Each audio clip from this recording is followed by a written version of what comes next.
Bonjour à tous, ici Lothar Benichou, je suis ravi de vous retrouver pour cette nouvelle vidéo. Et dans cette vidéo, je voulais vous parler de quelque chose de super important qu'on me demande souvent, c'est le lien entre l'acné et la nourriture. Et surtout, quelque chose que j'entends souvent, c'est je mange très sain, je fais du sport, je fais tout ce qu'il faut, mais j'ai toujours de l'acné.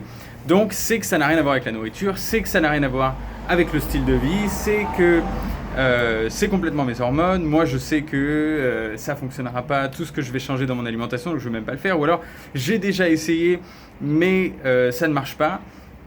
J'ai déjà essayé, mais je sais pas m'y tenir, etc. Toutes ces choses-là sont en fait connectées à quelque chose de fondamental. C'est qu'il y a pendant très longtemps, il y a eu cette hypnose collective que l'acné, d'ailleurs la grande majorité des pathologies, ne sont pas liées à l'alimentation, alors que l'alimentation, c'est la chose la plus grande variable qu'il y a entre les humains, puisque c'est quelque chose qu'on fait 3 à 5 fois par jour, chacun différemment. On ne mange pas les mêmes aliments, on ne mange pas la même quantité, on ne mange pas les mêmes épices, on ne les cuisine pas de la même manière. Donc c'est les plus grandes variables qui existent chez les êtres humains. Bien sûr que c'est l'alimentation.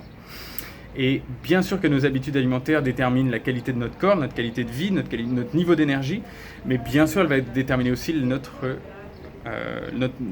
qualité de peau en fait.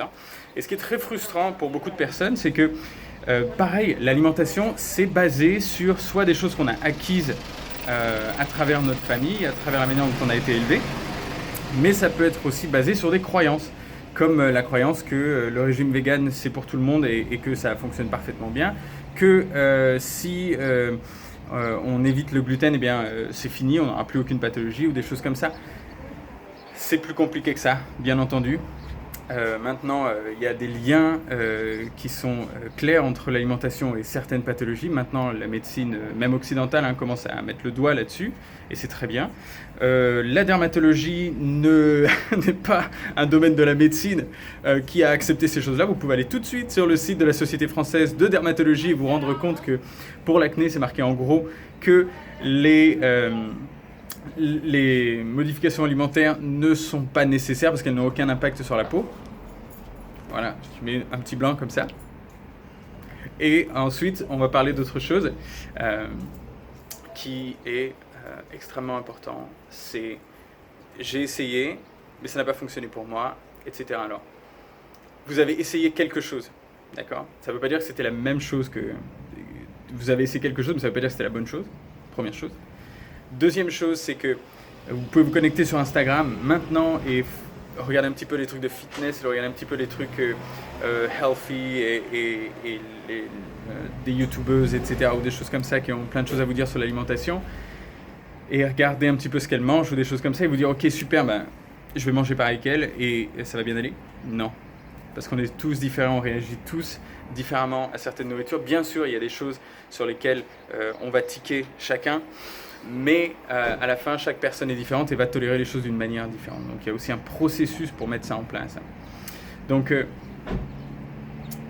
ce qu'il faut se rendre compte, c'est qu'il y a une hypnose collective là-dessus et il y a des croyances sur l'alimentation qui sont très fortes, qui sont très troublantes, très frustrantes et qui sont renforcées par le fait que si vous allez chez votre médecin, on ne vous demandera pas vraiment ce que vous mangez. Même si vous avez par exemple quelque chose qui est évidemment lié à l'alimentation, mais encore maintenant il y a des livres qui sont écrits là-dessus, mais ça ne veut pas dire que tous les médecins le font. Quand on parle de douleurs épigastriques, donc par exemple de gastrite ou de reflux gastro-œsophagien, la dernière chose qu'on va vous demander, c'est qu'est-ce que vous mangez, alors que c'est le number one à regarder. Voilà. Donc attention à ces choses-là. Faites très attention aussi au blocage qu'on peut avoir en interne. La première chose que je peux vous dire, si vous n'êtes pas dans le programme, c'est de prendre un petit carnet et commencer à noter ce que vous mangez et regarder un petit peu comment votre peau évolue. Ça, c'est un premier outil. Maintenant, si de votre côté, vous avez vu les témoignages qu'on a, vous avez vu les interviews des personnes qu'on a soignées, vous avez fait un petit tour sur cette chaîne et que voilà, vous vous dites, maintenant il serait peut-être temps de comprendre véritablement ce que mon corps essaie de me dire. Je souhaite véritablement me débarrasser de mon acné et changer les choses. Eh bien entendu que l'alimentation est une partie du travail, et c'est pas l'alimentation qui va tout faire, mais c'est une partie importante. Il y a une manière de gérer ça, et il y a une manière de voir les choses et de rester constant dans ses efforts aussi, parce que tout ça, c'est aussi très relié aux résultats qu'on a. et aussi aux attentes qu'on a. Par exemple, une personne qui se dit je vais changer mon alimentation et en 2 jours, je vais voir complètement la différence.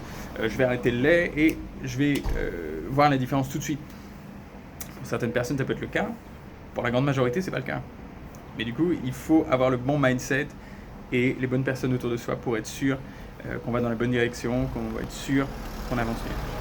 Voilà, en tout cas, prenez bien soin de vous. J'espère que cette vidéo vous a apporté un petit peu de clarté là-dessus, que vous puissiez vous rendre compte peut-être des blocages que vous aviez peut-être identifiés déjà de votre côté et pris conscience aussi de peut-être cette hypnose dans laquelle on est actuellement et tout doucement on est en train d'en sortir. Donc, si vous avez des questions, vous pouvez les poser directement dans les commentaires de cette vidéo sur YouTube. Et si vous êtes prêt à changer les choses, si vous vous dites maintenant effectivement j'ai envie de comprendre mon corps, je veux me débarrasser de ça, je veux comprendre aussi comment rééquilibrer mes hormones, je veux comprendre comment prendre soin de ma peau et plus avoir à m'en soucier pour toute ma vie, eh bien vous savez que vous trouverez un lien dans la description de cette vidéo qui vous expliquera un petit peu plus comment est-ce qu'on travaille, quelles sont les étapes par lesquelles on passe et si vous êtes éligible à être accompagné dans notre programme. Voilà. En tout cas, je vous dis à très bientôt et si vous aimez cette vidéo, n'hésitez pas à vous abonner, à mettre un petit pouce bleu aussi. Et puis je vous retrouve dans la prochaine. Prenez bien soin de vous. Bye bye.